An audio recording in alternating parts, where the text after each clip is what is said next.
Welcome back, ladies and gentlemen, to the Alt Kings podcast. I'm your host, Tate, with my co-host, Corbin, and today we have a one-of-a-kind special guest, nonetheless, JamesRuleXRP. How you doing today, James? I'm doing great, guys. How things going?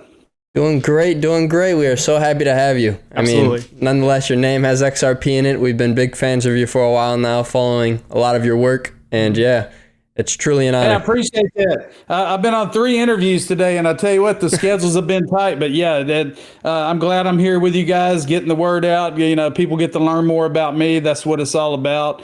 And I appreciate your feedback. That's awesome. Of course. So if you don't mind, just starting with a brief overview to our community on who you are and what you do for a living. My name is James Rule. I go by JamesRuleXRP. That's my stage name. I'm a full-time cryptocurrency teacher. I've been living, born and raised in Southeast Texas near the Beaumont, Port Arthur, Golden Triangle area. I haven't left. I've been planted here all my life. I worked for Coca-Cola for 17 years as a salesman. I went into the oil fields in West Texas for 9 years.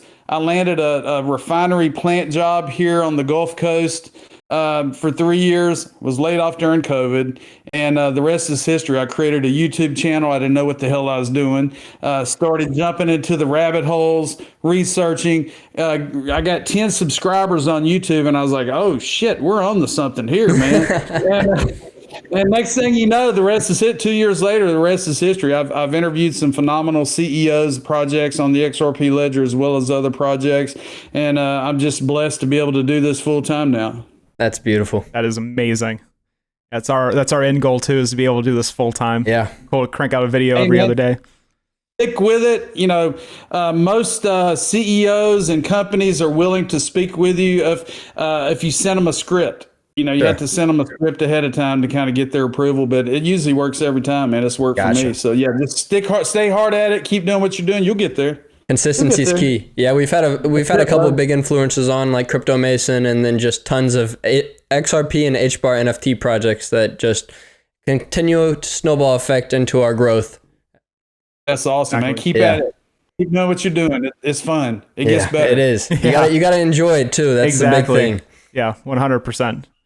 Yeah, because people can see the passion. They can read between the BS if you're really not into it. Yeah, it can't be superficial. Yeah. No, you gotta be. So James, what was the first crypto you actually invested in?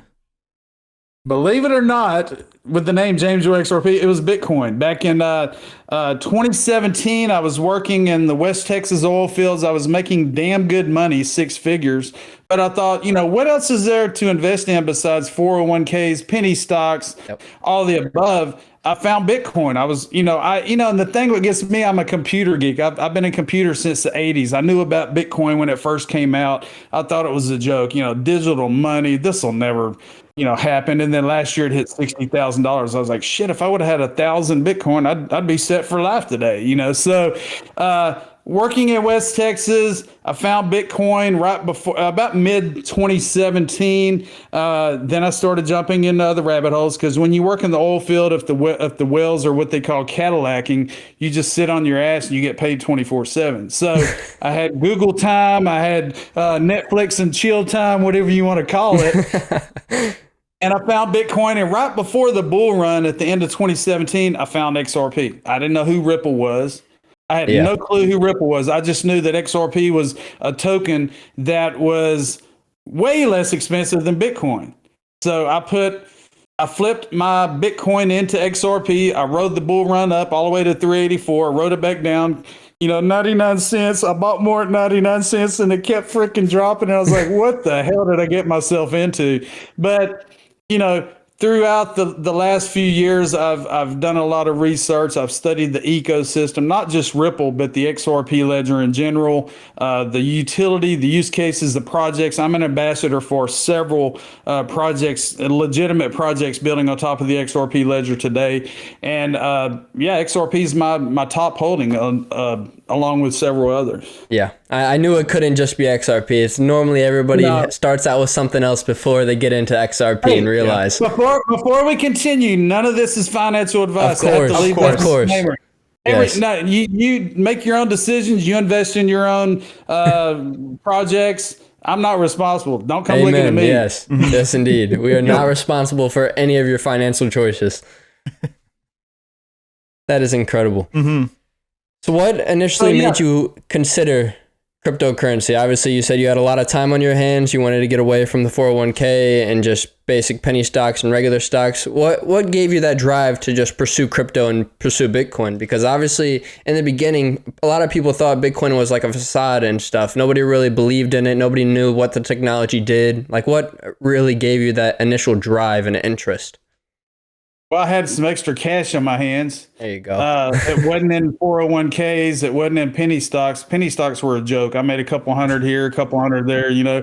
But I was just taking a crapshoot. I was betting on the casino, and you know, wow, it's amazing. You get in mid 2017, and all the hype that happened in December of 2018 or 2017. All of a sudden, these investments started just blowing up. You know, my 401ks weren't doing that. My penny stocks weren't doing that. This was an asset class that I had this aha moment, like, oh shit! I mean, we're on to something here.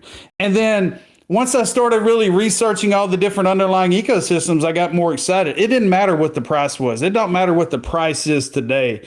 If you know what the underlying ecosystem is, if you have faith in your investments, all you got to do is ride the roller coaster like I have for the past 5 years. I mean, if you're a day trader, you know, good luck to you. I'm a long-term hodler, not financial advice. I've been holding on for 5 years now, and that's the way I'm going to continue, because we're not even near the end point or the fruition point yet, you know. Not at all. No. Yeah, it's the smartest bet Nowhere to just near. hold long-term.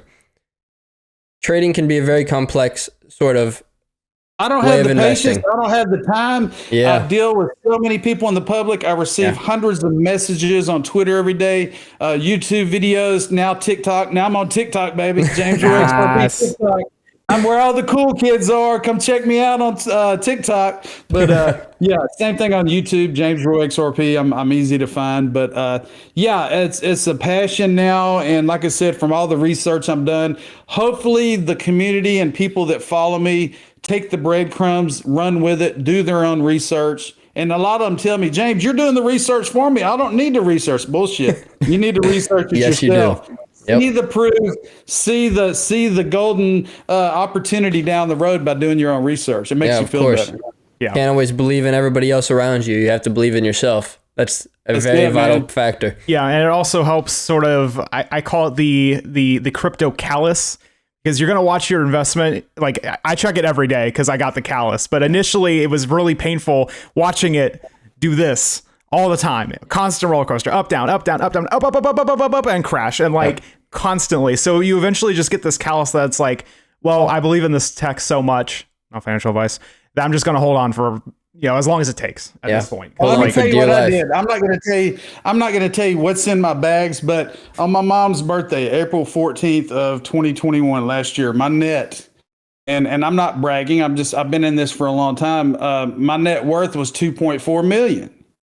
And then yesterday I checked it. It's about 400,000. So the neat thing about it is I could laugh. If I were like a regular average day Joe, not knowing what I was invested, I'd be crying. I'd be probably suicidal, whatever you want to call it. God, you know, God love it. Nobody does that. But yeah, from 2.4 million to 400,000, you know, possibly 100 million in the next couple of years. I mean, the sky's the limit if you're invested in the right ecosystems. Not financial advice, but I'm having fun. I'm enjoying this roller coaster. Of course. It's because you know what you're investing into. That's the thing. You know what you invest into, James. Pardon? I said, you know what you invest into, and that's a very important factor, you know? Like, you're confident in your investments. If it can take that big drop from 2.4 to 400,000, you know that well off 5-10 years from now, you're going to be fine. And that comes with confidence, and that comes with understanding your investments. 100%. Yeah, but just like you're about to say, if there's blood in the streets, you better take advantage of it. Exactly. Back that truck up, damn it. Not financial advice. Back up the damn truck. 3 for $1 XRP. What are you bitching about? 3 for $1 XRP. I mean, really? You know, people were bitching and moaning when it was $1.30. Oh, I wish I would have bought more. Now it's 30 cents, and they're like, I'm going to wait for it to go to 11 cents. Yeah. Bullshit. Yep. Yeah. You know, don't get that out to the universe because it'll happen. You know, get out. It's going to be $10. Get it out. And you know, it's amazing. So many people are going to FOMO on a $5, a $10, a $100 XRP because they're not going to believe in it until there's dollar signs attached to it. And I tell people that all the time.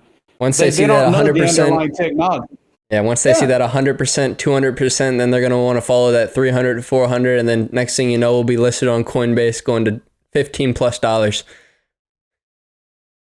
Hey, Makes sense. The hard facts, but yeah.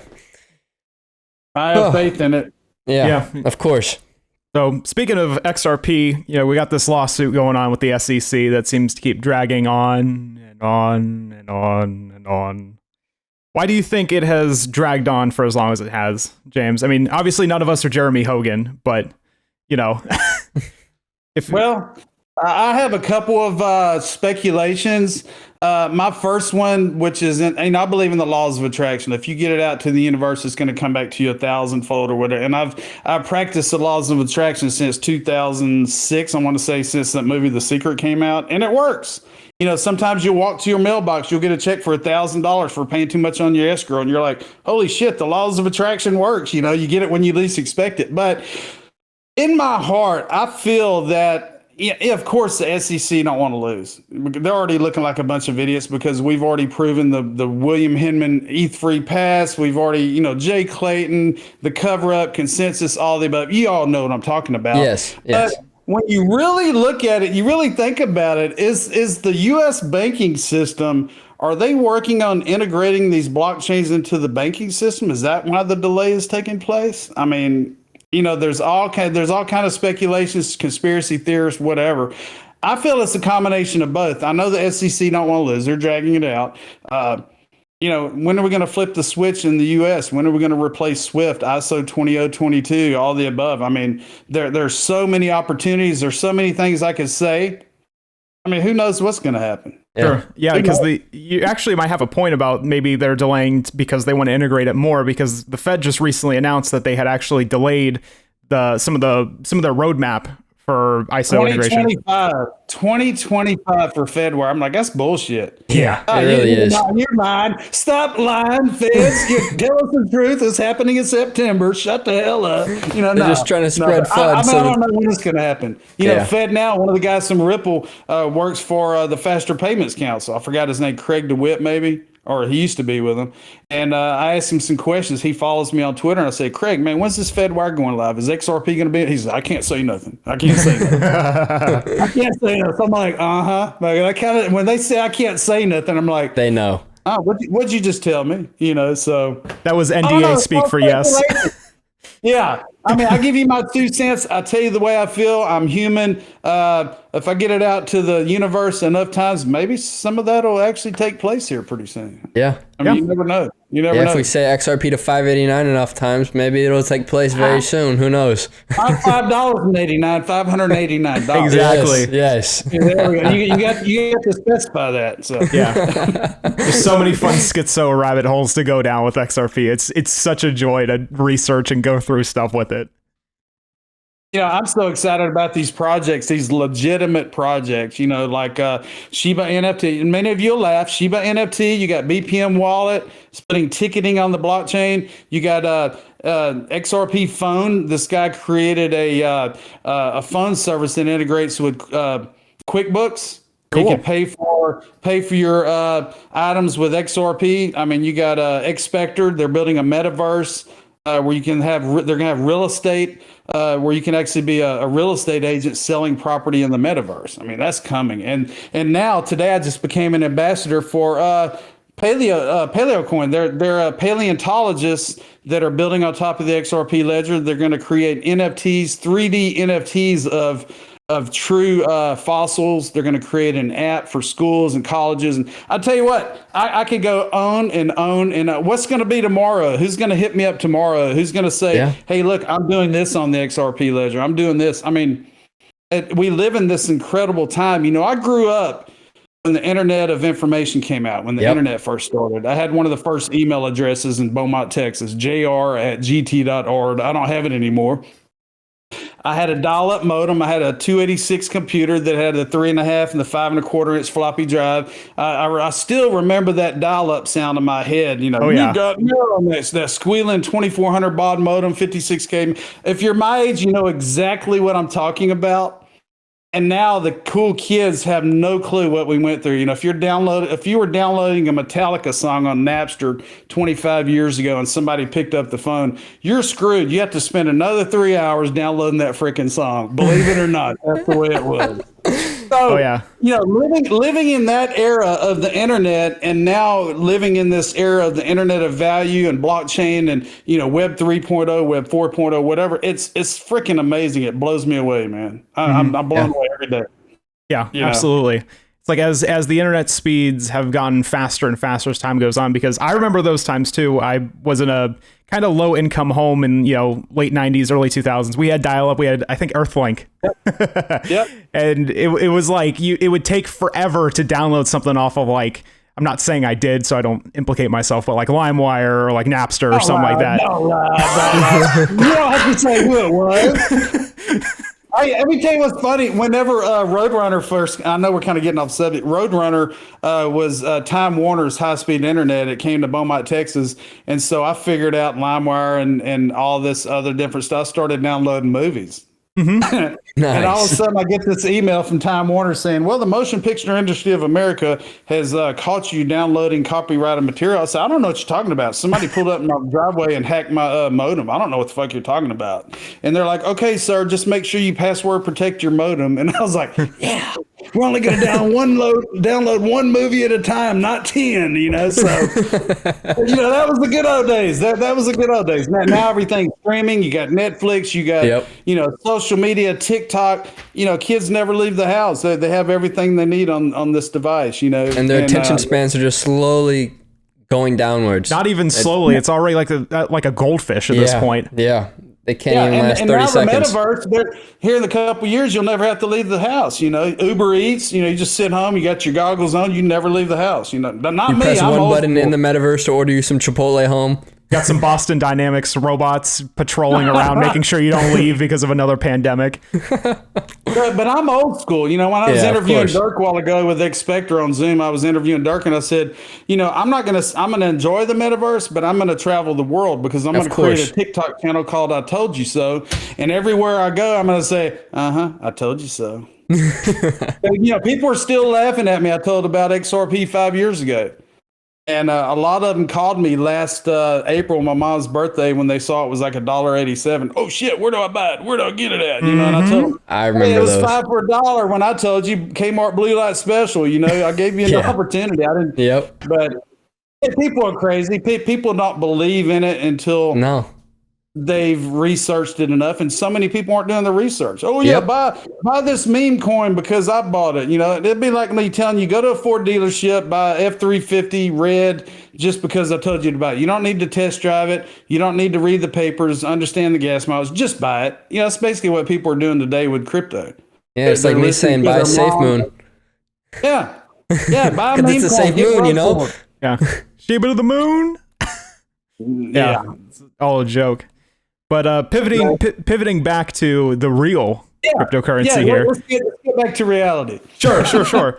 So, you know, with XLS 20D on the horizon, the NFT integration, and a couple other little things that are going to come with that amendment, why do you think Ripple would spend time on NFTs when their main focus seems to be on, you know, big time payment remittances, large institutions, and things of that nature? I'll be honest with you. You know, most people hear NFT, they think of a little picture of a dog or an ape or a monkey or something. NFTs are going to be a lot more than just art. NFTs are going to be real estate. NFTs are going to be the tokenization of things. When you're looking at tokenizing anything that has value and putting it on the blockchain, that's what it's all about. You know, you already got Proppy. I think Proppy's already doing real estate on the blockchain. You know, they're tokenizing real estate. You know, you can tokenize the Eiffel Tower, the Washington Monument, whatever. I mean, that's what the way I see NFTs now, when NFTs first came out, yeah, it was pixelated pictures. Oh, this is going to all be a joke, you know. But with XLS 20, I feel that it's going to be a lot more than that, based on the tokenization of gold, silver. You know, the sky's the limit. All the money, baby. Yeah, exactly. Pax Gold is actually already doing sort of a similar thing on Ethereum, which is really cool to see. They've actually got like a full gold vault, fully audited by multiple large institutions. It's pretty cool to see. Yeah. Cool. Yeah, without a doubt. Yeah, that's very interesting. Yeah, and each token is the equivalent of 1 troy ounce of gold. And the price of it actually follows the price of gold. Whatever Bitcoin does literally does not touch what Pax Gold does, because it literally is fully backed by gold. That's crazy. Oh, good. So it's completely decoupled from Bitcoin, like all the other cryptos are, because it's and eventually all of these ecosystems, the XRP Ledger, Stellar, VChain, all the above, they're eventually going to decouple. Yeah, you know, they have 100%. Yeah, I mean, that's going to happen. I can't wait till that day happens, you know. It's going to happen. Yeah, it's like a bunch of butterflies that are all in a cocoon right now, you know, kind of following the motion of the ocean with Bitcoin. And then as soon as they're ready to pop on out with some institutional adoption, they're going to spread their wings and go. Yeah. Not financial wise. Yep. Get ready. Back up the truck. It's really, It really just comes down to whenever something can just overtake Bitcoin as that number one spot. I really think. I mean, because like it's held that number one spot forever. Like nothing's ever overtaken it as the number one. Yeah. I mean, XRP's gotten close. XRP's gotten to number 2 once. That's temporary for Bitcoin. Yeah, for sure. Yeah, I think Ethereum is going to be the first to do it, because once Ethereum 2.0 happens, I think that's going to cause like a massive alt spike, personally. So who knows what's going to happen after that? I think it's anybody's guess, but it's going to be really, really cool to see the next few months here what happens in the space. Of course. Yep. Yeah, I really think all these bots and financial institutions and governments are controlling these big swings right now. That's just my honest opinion. Sure. You know, all the big players, all the big whales, I'm talking about the extreme whales ran by who knows who is controlling, trying to shake out the weak right now. Yeah. And we're not weak. We have diamond hands, damn it. Exactly. Exactly. Don't let up. Yeah, and XRP doesn't have anything that's like that they can really execute on. So for instance, like with Luna, that from what I've heard, it was basically a large hedge fund what basically just took it down via manipulating the Anchor protocol and UST and all that stuff. So we'll see if Tether does a similar thing. What are your thoughts on Tether? Tether? Yeah. I don't hold any stable coin right now. The safest one, in my opinion, would be Circle's US dollar coin. Yeah. But because I think they're working with Stellar, they've actually, you know, Jeremy Allaire's been legit. He's been on these committees talking to representatives in the United States. I think USDC has it going on. I think they're truly backed by, you know, the US dollar. Tether, it's a crapshoot. I've heard rumors that they've been backed by Bitcoin investments. They put the Tether money into Bitcoin, did this and that. I don't know. You know, Tether's, you know, one of the number one stable coins, but I keep no money in stable coins. It's all in crypto right now. 100%. Yeah, if you go look at Tether's market cap, it was a stairwell up for like a couple years on end, and now you just see stairwells downwards, just being decoupled, and just billions of dollars flooding out of it each and every single day. People are scared. After Luna, people are like, screw these stable coins. You know, the reason stable coins are so good, or were so good, I guess some of them are still good, is because instead of moving your money back to your bank, say you want to do day trading on an exchange, you can exchange it back into a stable coin and leave it at that stable amount.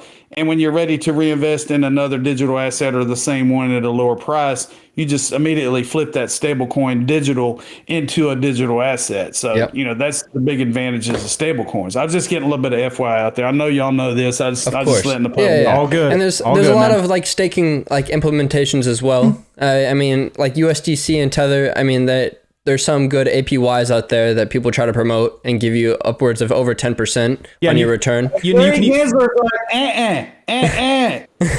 go to the bank and make 0.05% in 10 fucking years on your checking account or savings account, but you can't have 7% on these stablecoins because I taught at MIT. Yeah. Yeah, you got that right. Yeah. Sorry, Gary. You know, we got you now. We know everything. Sorry. Exactly. The facts are the facts, Jack. Yeah, get your cryptos off the exchanges before Gary comes for them first and takes all of it. Yeah, not your keys, not your crypto. It's sad but true. It's sad but true. Get you a Ledger Nano or LiPal Titan or even a software wallet on your phone, like the Sum Wallet app. Yeah, Sum is very strong. The Trust Wallet, the Garda Wallet. You know, a lot of people ask me, man, I can't afford a hardware wallet. Well, get you a software wallet. Just make sure you're getting it from the source at the App Store. Make sure it's legit. You set up your seed phrases, whatever you need to do to secure it. But never get it off buy the exchanges. Yeah, never buy a wallet off of Amazon or eBay. That too. Yeah, buy it directly from the source. Don't buy Nano from the country convenience store down the road or whatever. You know, it's wrapped in duct tape. You know, oh, brand new, buddy. Here you go, brand new. Yeah, it's pretty interesting to see too, because like for instance, my Decent is made in Korea. And the ledgers were made in France for a long time, but the new Nano that just came out is actually made in China, which I find interesting because China actually has I don't know if it's sort of an amendment to their laws, but basically the tech companies in China have to be basically in bed with the government in order to function correctly. So for instance, Tencent keeps throwing money at all of these American tech companies, at Twitter, at Discord, at Snapchat, at all these companies to collect data to sell back to the Chinese government. Ooh, yikes. So that's why I'm not really that into ledgers anymore. I'll stick with my Decent from Korea. I've had mine for several years. So my keys, my crypto have been locked up in a safe for almost 4 years. Yeah, but you have the French one. Yeah. Yeah. Whatever language it, and I have LiPal Titan, and those are based off of QR codes, and you know that's what the IRS in the United States wants. They want our seed phrases so they can see what we're holding. They can kiss my ass. Exactly. You know, I lost my ledger in a boating accident at San Diego last week. I don't know what you're talking about. The classic. I don't know what you're talking about. So currently, the government piss you off. I mean, the SEC, the CFTC, the Feds, the IRS. I mean, they're making a killing. JP Morgan, Goldman Sachs, BlackRock, they're all paying these guys under the table, and we know it. Gary Gensler's worth $120 million. He don't give a shit about the investor. He's trying to get a spot at the Feds as the Federal Reserve chair. He can give a shit about the investor right now, even though he taught at MIT. I'm just venting. I'm sorry. Sometimes you just got to vent. It's all right, man. We love it. The show to vent on right here, baby. Here we are. Take me with all these major institutions and these major investors, they're all planning for a potential recession. Do you have a specific sort of game plan moving forward when it comes to making smart investments in a very volatile cryptocurrency market? Yeah, I'm not going to leave it in the bank. There you go. You know, as a matter of fact, I don't know if you guys know it, but I have some partners in Houston that pay me monthly in XRP. I don't get paid a US dollar check. I don't get paid, you know, whatever cash. I get paid in XRP. Now, if I want to convert a little bit of it to pay bills that want to accept XRP right now, like with my Uphold MasterCard, I'll cash a little bit out, but I'll never leave money in the bank. Did you see that? Did you see that message from Global ID that they're actually discontinuing the XRP MasterCard?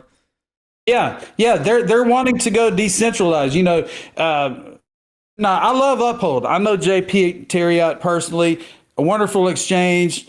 There's a centralized exchange. What Greg Kidd is wanting to do is go totally decentralized with the card.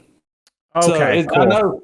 I know Ledger's coming out with a Visa card. Some of these other wallets, these decentralized wallets are coming. So you're not going to have to worry about a bank or a central intermediary. That it's actually legit. Now, I don't know if we're going to be able to get the 3% XRP back per purchase. They haven't talked about that, but they're going fully decentralized with their next card coming out. Awesome. Yeah, I love to hear that because I've been using that card now for a couple years. I've made hundreds of XRP off of it. It's been beautiful. Yeah, it's incredible. You know, spend your people. You know, everywhere I go, I say, "Well, can I purchase this meal or this beer or this whatever with crypto?" And they look at me like a deer in the headlights. And I'll hand them my Uphold MasterCard, and they're like, what is this? So that's crypto. I'm paying for this with crypto, you know, and they're like, oh shit, tell me more. And then I'll be in the store and, you know, the beer will be hot by the time I walk out I have to go get another 6-pack, you know, because I've been talking so long. But yeah, it's and we're just breaking the tip of the iceberg, you know, where are we going to be, you know, a year from now? What's going to happen a year from now when banks start custodying crypto in the US? And new investors don't even know what a crypto wallet is. They go in their bank, they pay 5% to buy Bitcoin or XRP or Ethereum or whatever, and they don't even know what custody or a wallet, you know, everything we know today. They're not going to see what's going on beneath you know, underneath like we do today. Yeah, sure. 100%. Yeah, they'll be blindsided by it all because they'll write down their keys, but then throw it away in the shredder 5 days later because it's like, oh, I don't need this. And then next thing you know, they want to go even try to find it. Or you forget about it. Yeah. Or even worse, you care really like hardcore about everything, but, you know, God forbid your house maybe, you know, catches on fire or floods or something. And all of your seed phrases are written down in paper. Those are cooked. I have mine locked in several places. Safe deposit box. I have an encrypted thumb drive. I have a waterproof, fireproof safe. You know, always have a backup plan because never take, everybody needs to know this. Never take a snapshot of your seed phrases. I learned that the hard way. And upload to the cloud because there's bad actors out there. Never give your wallet sizes away on social media. Yo, I got 10,000 XRP. And all of a sudden you start getting these texts from a fake JamesRuleXRP. Hey, I could help you reinvest that 10,000 XRP. And it's not me. It's a freaking imposter trying to be me. There's only one JamesRuleXRP. And he's right here. Fair enough. Just be smart. Don't upload to the cloud any vital information because, you know, I get emails all the time from a fake Coinbase, from a fake upload. I just showed Corbin that today. And I guarantee there's someone on the inside sharing our information or we wouldn't get it. Yep. Yeah. There's crooked players everywhere. Coinbase, Upload. Even OpenSea. OpenSea, FedEx, Amazon. You get an Everywhere. email, delete that son of a bitch. They're never going to contact you. You know? Block them. That's all you do. All you got to do is if you see one of those emails, just go straight to the recipient. I mean, not the recipient, the sender. Just see where that email, like the address of the email, because like I checked my Coinbase one. It's just got like .nl or .whatever country. It's just going to be a bunch of scribbles and like a false Gmail or something like that. That has to be legit though. That has to be real. I'll lose all my crypto if I don't send them my vital information. You know, what's sad is so many newbies coming in today think it's real, and you know they just spent $1,000 on XRP, and if they don't do this, they're going to lose it all. And you know, and unfortunately, they lose it all anyway. Yep. Because they gave away their passwords, they gave away their seed phrases. You know, people they're thinking with their emotions, not with their gray matter. Yeah. You know, they're FOMO. They're having the fear of missing out. And that's where I get most of my messages. Hey, Brad Garlinghouse hadn't sent me my XRP back. I was on YouTube, saw him speaking live. I was about to say that. I sent him 10,000 XRP. He didn't send me back my 100,000. What's up with Brad? Oh, you got taken, buddy. You got taken, you know, so it's sad. I mean, we can laugh about it and people say, I can't believe they're that stupid, but I mean, think about it. If you were new to investing in something, you really didn't know what you were doing, and you saw possibly the opportunity to make life better for your family by just doing one thing, which is, you know, people do it. And I hate it for them. Yeah, I really hate it for them because they're, you know, a lot of them are from different countries still in your crypto. And I try to report as many as I can. I report all the imposters on YouTube. I report and turn in all the imposters on all social media outlets trying to be me or anybody else. But you know, as this space grows, the scammers are going to grow. So you have to do your due diligence, and you have to be really particular about what you're doing every day in this space, whether it comes to, you know, passwords, seed phrases, even sending crypto to another wallet. A lot of you don't know that the blockchain is not backed by Federal Deposit Insurance Corporation. If you send your crypto to another one of your wallets and you screw up, there's nobody to give you your crypto back if you did it wrong. So before sending 100,000 XRP to a Ledger Nano, send 30 XRP from Uphold to your Nano. if you feel comfortable sending 1,000 at a time, do it that way. But don't send it all at one time, not knowing what you're doing. You forgot to key something in. It's just, things like this that people don't realize are so crucial, because you could lose your life savings in 5 seconds if you do it wrong. Yeah, every aspect is very vital. It's a big deal. And I try to reiterate these facts on my YouTube channel, Crypto Twitter, because a lot of the influencers, they just talk about the news. They show videos of Brad Garlinghouse, Gary Gensler, but they don't talk about the bad things, the good, the bad, and the ugly. So, and I try, that's what makes me different, is because being a crypto teacher, I feel that I'm responsible for sharing the things that I'm seeing that people are doing wrong. I feel responsible for that.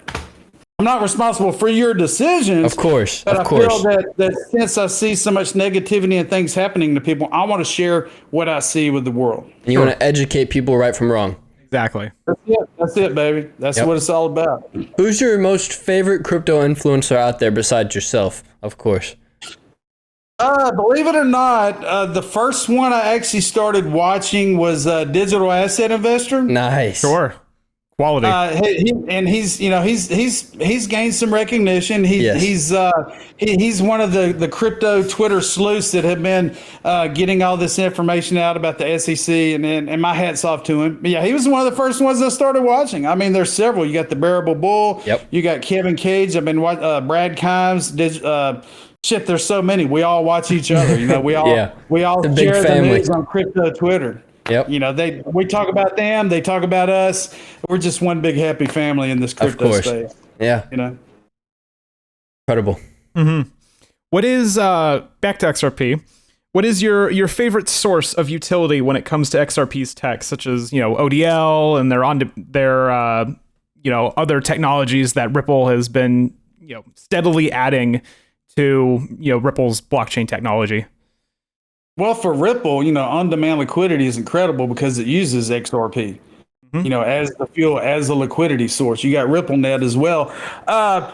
Really, on the XRP ledger, what's been phenomenal for me to see lately are all these other ecosystems building, like the ones I talked about earlier. I'm an ambassador for 4 or 5 of them now.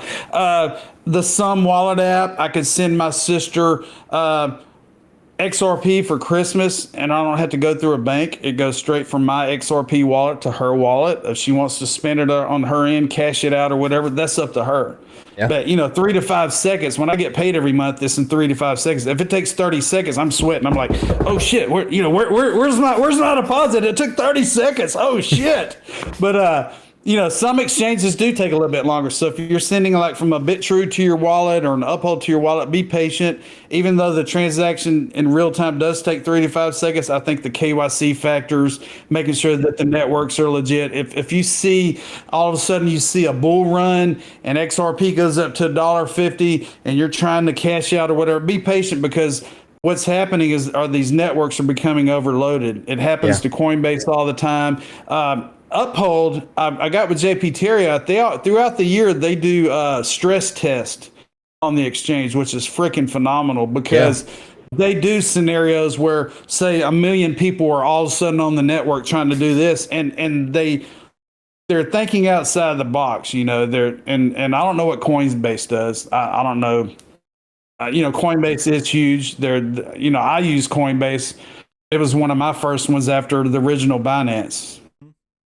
Yeah, I typically try swaying away from Coinbase now. Delisted XRP. Yeah, when they delisted XRP, I was like, oh, y'all piece of shit. Then they wouldn't give us a songbird. Okay, I'm not going to get into it. I'm going to be nice. Lord, I apologize. I apologize for all the things I've said. No, they're holding my songbird. I sure had XRP back when it was listed on Coinbase, and I sure have not received any single songbird, and probably will never. Yeah. Is everybody going to get their Flare that was on Coinbase? My mom, my dad have bought XRP on Coinbase, and they're set up for Flare. Are they going to get it? That's the question. It's a great question. Time only will tell. Yeah. Let's talk scenario, though. We got 2 scenarios for you.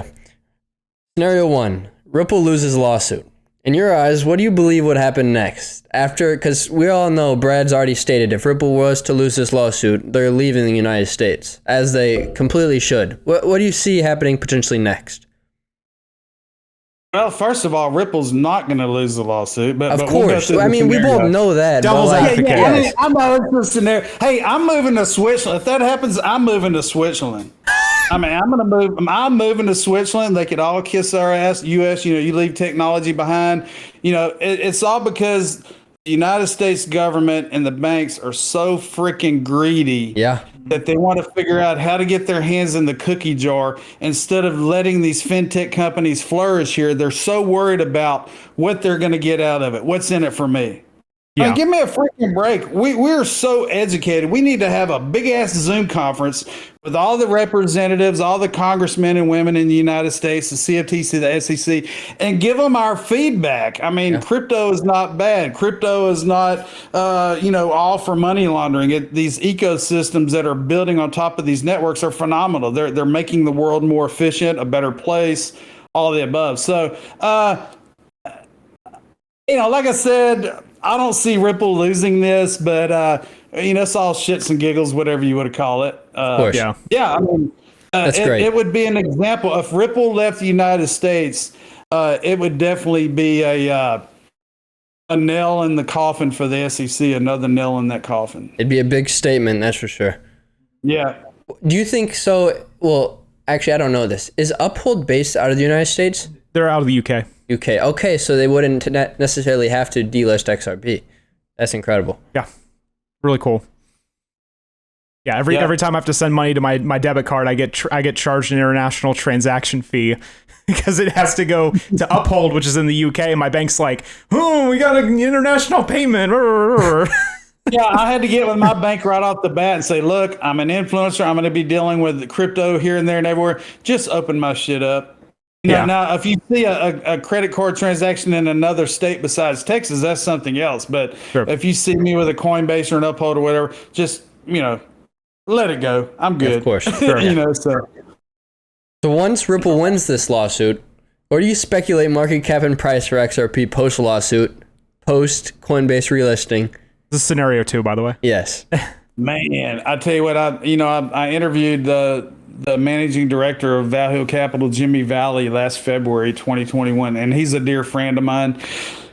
And we were talking about if the feds were to buy back all the XRP, use it, or possible $35,000 XRP. People laughed. The actual proposal, I'm on that committee, was actually sent to the Federal Reserve. The Federal Reserve has not responded to that paperwork.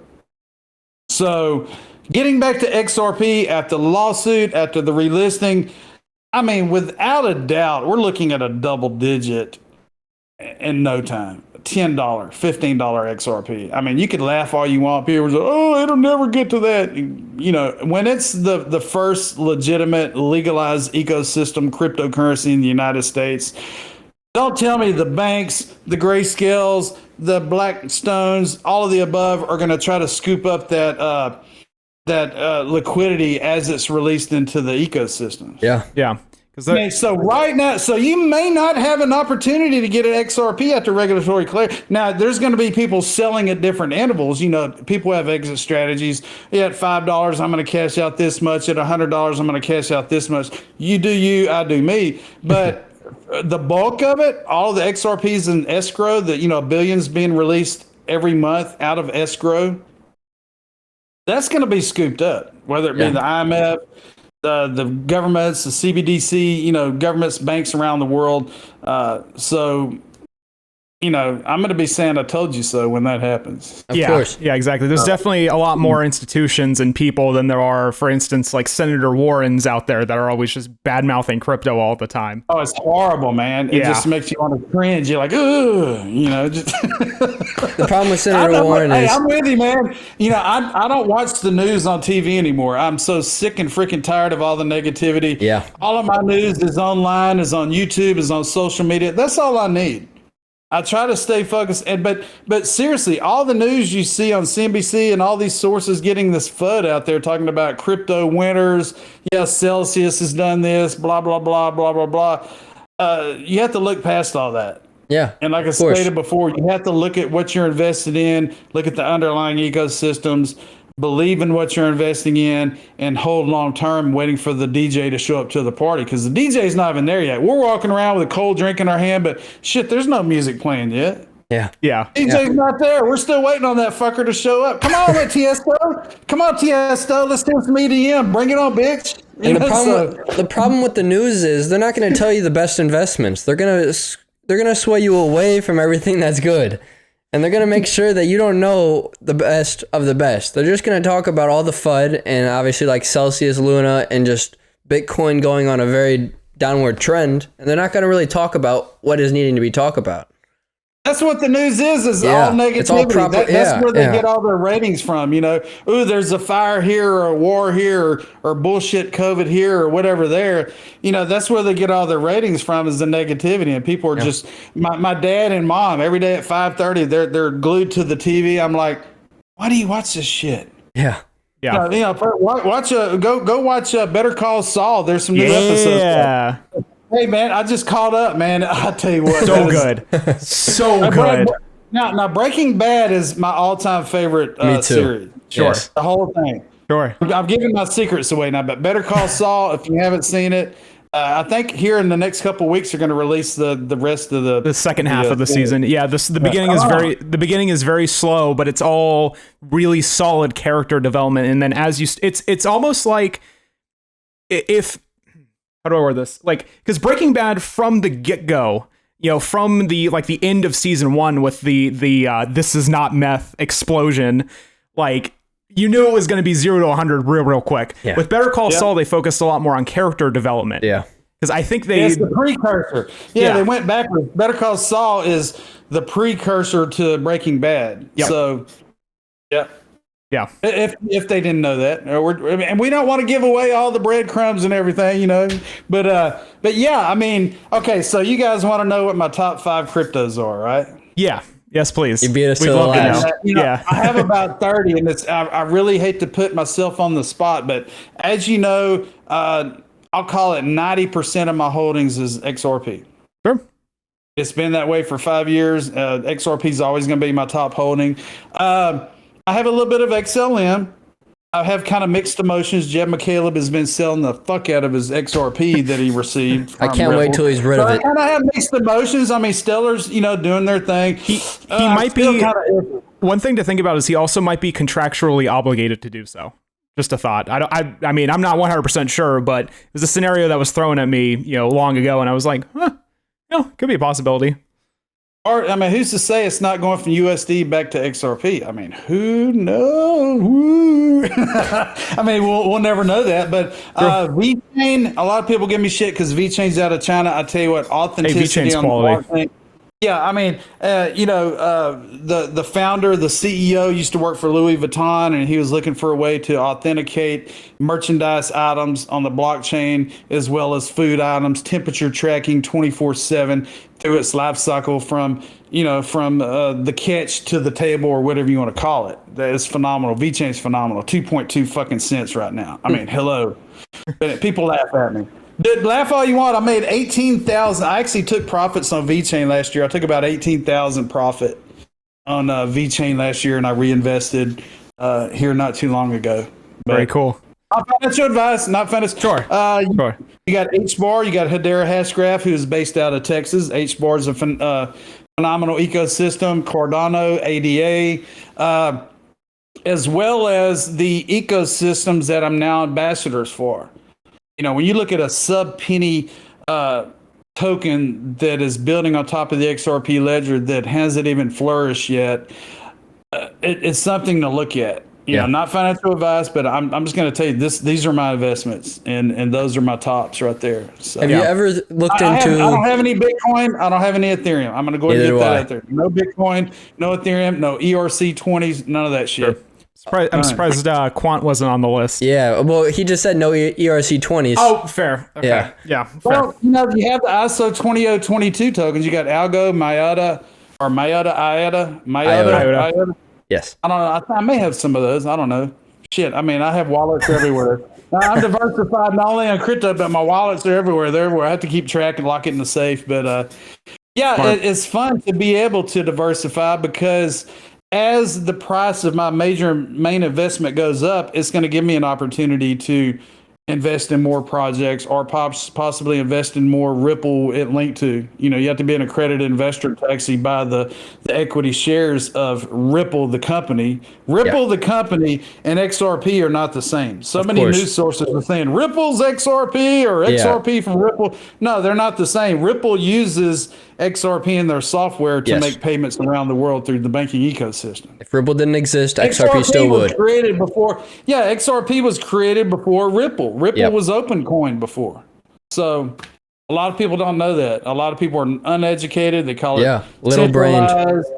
Yeah, all that BS. But we're good. I mean, we're at the right place at the right time, and I'm just honored that I have the opportunity not only to chat with you guys, but to get this information out around the world every day. You know, crypto, Twitter, YouTube, TikTok, whatever. It's fun. It's passionate, and I love doing what I'm doing. Yeah.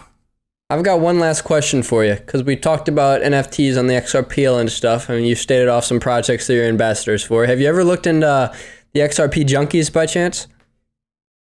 Matter of fact, I've been in chat with that guy.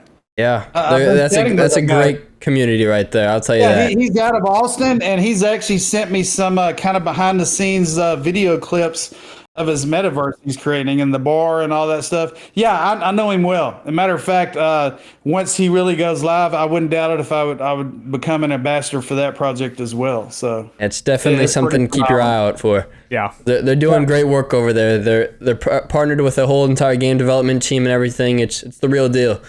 And yeah, there's a lot behind the scenes that I really can't testify for yet, but we'll all soon know. Yeah, they're all incredible. You know, there's always going to be rug pulls out there, but you know, all we can do is invest, have faith in our investments, and every once in a while, if something fails, it's just life. You know, I mean, just like the stock market. If a company fails, there's nothing we can do about it. It's a chance we took. Yeah. And hopefully, we're all taking the right chance in our investments today. That's gonna make an impact on future generations. You know, once in a lifetime chance today for future generations. This may not happen in another 300 or 400 years. I mean, who knows?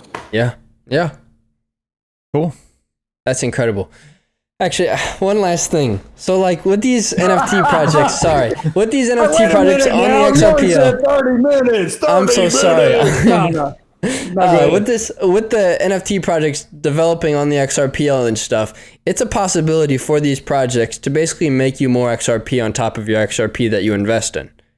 And then obviously we all have been speculating that XRP goes to double digits, soon possibly triple digits, not financial advice, but that's basically like a double that's a double standard win if the project you're investing into is a quality project that long term does very well. Wouldn't you say, right?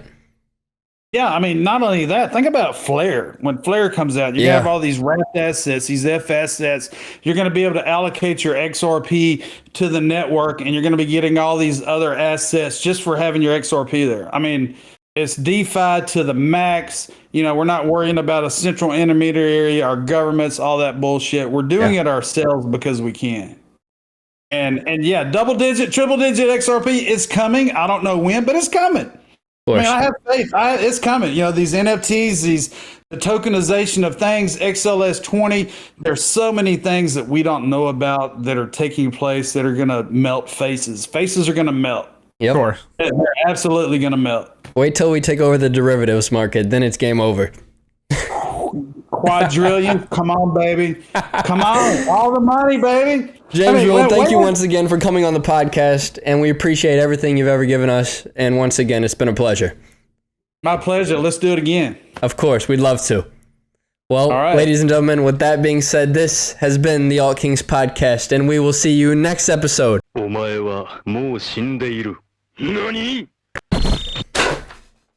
Ooh, almost knocked it over. Thanks, James. Thank you.